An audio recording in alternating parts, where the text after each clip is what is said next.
आज से 4 साल पहले यानी 2021 मैं 9th क्लास में था। स्कूल जाता था, उसके बाद अपने फ्रेंड्स के साथ घूमता था और गेम्स खेलता था। लेकिन इसी दौरान हमारे 9th के बोर्ड का एग्ज़ाम करीब आ रहा था, तो उसके लिए स्टडी भी करना था। तो मैंने अपने फ्रेंड्स और आसपास के लोगों से मिलना बंद कर दिया और ख़ुद को एक कमरे तक लिमिटेड कर दिया। स्कूल के बाद सारा दिन घर पर रहता था, स्टडी करता था, फ्री टाइम में मूवीज़ देखता था और सोशल मीडिया इस्तेमाल करता था। तो इसी में 9th भी गुजरता है, 10 भी गुजरता है और 10 के बाद 4 मंथ्स हॉलीडेज आते हैं। तो मैं बिल्कुल फ्री हो चुका था और धीरे-धीरे मैं खुद को अंदर से अकेला महसूस करने लगा। घूमने के लिए कोई फ्रेंड्स नहीं थे, पुराने फ्रेंड्स के साथ कनेक्शन वीक हो चुका था और 2-3 वीक्स में मैं बिल्कुल डिप्रेशन में चला गया था। तो मैंने खुद को बिजी करने के लिए ग्राफिक डिजाइनिंग के स्किल में एडमिशन कर ली। तो इससे तो मैं बिजी हो गया, लेकिन फिर भी मैं अंदर से अकेला था। तो मैंने इस लोनलीनेस यानी अकेलेपन पर रिसर्च की। तो मैंने ऑब्जर्व किया कि ये सिर्फ मेरी प्रॉब्लम नहीं है, बल्कि आज की यूथ में हर 3 में से 2 आदमी इस लोनलीनेस को फेस कर रहा है, लेकिन कोई किसी को बता नहीं सकता। तो मैंने इस लोनलीनेस पर और डीप स्टडी की, मूवीज देखी कि ये लोनलीनेस होती क्या है, ये आती क्या से है और इसका सोल्यूशन क्या हो सकता है। तो चलो इसको रूट से ब्रेक डाउन करते हैं और आखिर में मैं आप लोगों को एक ऐसा सोल्यूशन बताऊंगा जिसको मैंने खुद पर अप्लाई करते हुए पिछले 5-6 मंथ्स में बहुत इंप्रूवमेंट पाया है एंड आई होप कि ये आप लोगों का भी बहुत मदद करेगा। तो सबसे पहले समझता है कि ये लोनलीनेस होती क्या है। तो लोनलीनेस का मतलब ये नहीं है कि तुम अकेले हो, बल्कि लोनलीनेस का मतलब ये है कि तुम्हारी अराउंड में लोग बहुत हैं, मगर उनके साथ तुम्हारी मीनिंगफुल कनेक्शन नहीं है।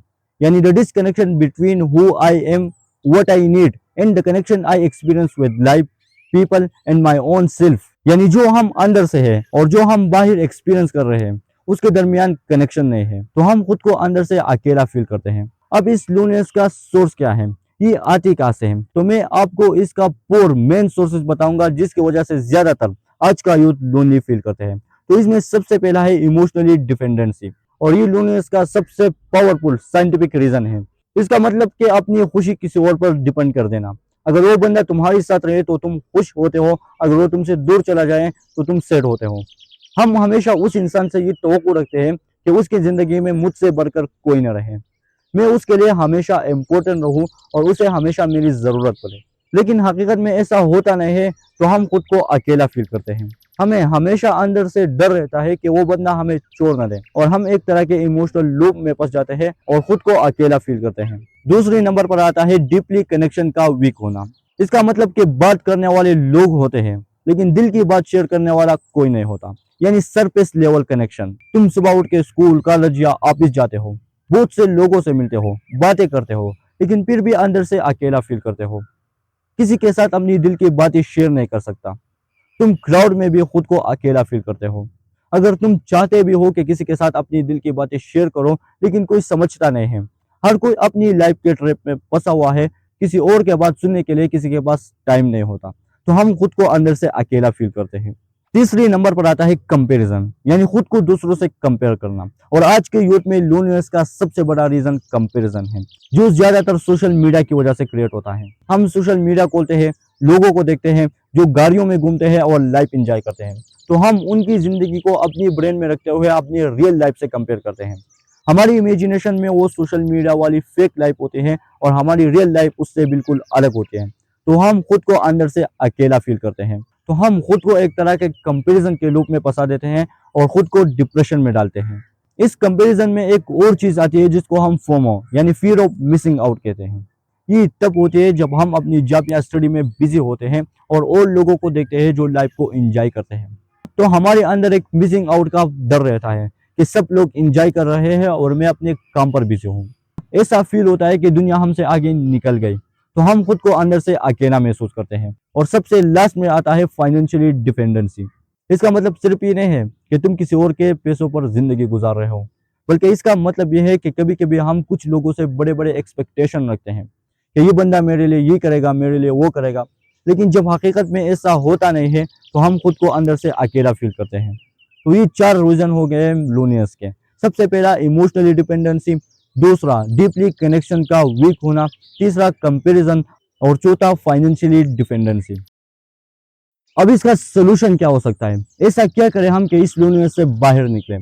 तो सबसे पहला और सबसे इम्पोर्टेंट जो बहुत से रिसर्च कहते हैं वो है एक्सेप्ट द प्रॉब्लम। तुम्हें सबसे पहले एक्सेप्ट करना होगा कि हाँ मैं अकेला हूँ। एक पेपर और पिन उठाओ और लिखो कि क्या क्या चीजें हैं जो तुम्हें डिस्ट्रैक्ट कर रही है, किन चीजों की वजह से तुम खुद को लोनली फील करते हो। क्योंकि प्रॉब्लम को सॉल्व करने के लिए हमें प्रॉब्लम को समझना होगा कि ये प्रॉब्लम है क्या। तो सबसे पहले आइडेंटिफाई द प्रॉब्लम यानी एक्सेप्ट करो। उसके बाद हमें दो चीजों पर फोकस करना है। सबसे पहला इमोशनली इंडिपेंडेंसी यानी हमें इमोशनली स्ट्रांग होना होगा। दूसरों में अपनी खुशी ढूंढने के बजाय हमें अपने अंदर की खुशी को समझना होगा। हमें इनर पीस क्रिएट करना होगा। और ये प्रैक्टिकल होता कैसा है, तो बहुत आसान है। तो इसके लिए सबसे पहले तुम्हें जिंदगी में एक पर्पस ढूंढनी होगी, एक क्लियर गोल बनानी होगी कि अगर कोई तुम्हारे साथ दे या न दे, तुम हर रोज उस गोल की तरफ बढ़ो। जिस तरह 9th और 10 यानी 2 साल मैंने अकेले गुजारे, लेकिन मुझे कोई फर्क नहीं पड़ा क्योंकि मेरे सामने क्लियर गोल था कि बोर्ड का एग्जाम क्लियर करना है और अच्छे मार्क्स लेना है, और इसके लिए सिलेबस भी क्लियर था। लेकिन 10 के बाद मेरा पर्पस खत्म हो गया, मेरे सामने क्लियर गोल नहीं था। कॉलेज में एडमिशन भी करना था, फील्ड भी सेलेक्ट करना था, तो मैं कंफ्यूज हो गया और खुद को अकेला समझने लगा। तो सबसे पहला चीज हमें एक पर्पस ढूंढनी होगी, एक क्लियर गोल ढूंढनी होगी जिसकी तरफ हर रोज हम बढ़े। अगर कोई हमारे साथ दे या न दे, तो हमारी अंदर की खुशी अपने आप क्रिएट हो जाएगी और हम अंदर से स्ट्रांग होंगे। इसके बाद हमें फोकस करना है कनेक्शन बनाने में, क्योंकि हम ज्यादा देर तक अकेले नहीं रह सकते।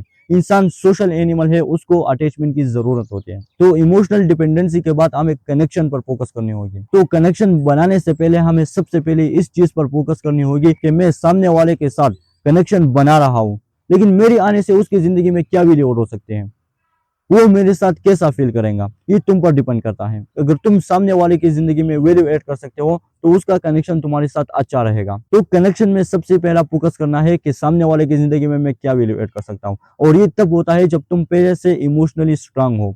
अगर कल को वो बंदा तुम्हें चोर भी दे, तो तुम्हें कोई फर्क नहीं पड़ेगा। क्वांटिटी कनेक्शन के बजाय क्वालिटी कनेक्शन पर फोकस करना होगा। हमें कम लोगों के साथ कनेक्शन बनानी होगी, लेकिन डीप बनानी होगी। तो 3 चीजें हो गए। सबसे पहले एक्सेप्ट द प्रॉब्लम, प्रॉब्लम को एक्सेप्ट करो तो 50% प्रॉब्लम सॉल्व हो जाएगा। दूसरा इमोशनली डिपेंडेंस, हमें इमोशनली स्ट्रांग होना होगा कि हम कनेक्शन बनाए भी, लेकिन अगर वो बंदा हमें छोड़ दे तो हम इमोशनली स्ट्रांग हो गए। और तीसरा कनेक्शन बनाओ, लेकिन क्वालिटी कनेक्शन पर फोकस करो। और सबसे आखिरी बात, अगर तुम खुद के साथ टाइम नहीं गुजार सकते तो तुम दुनिया का सबसे बोरिंग आदमी हो।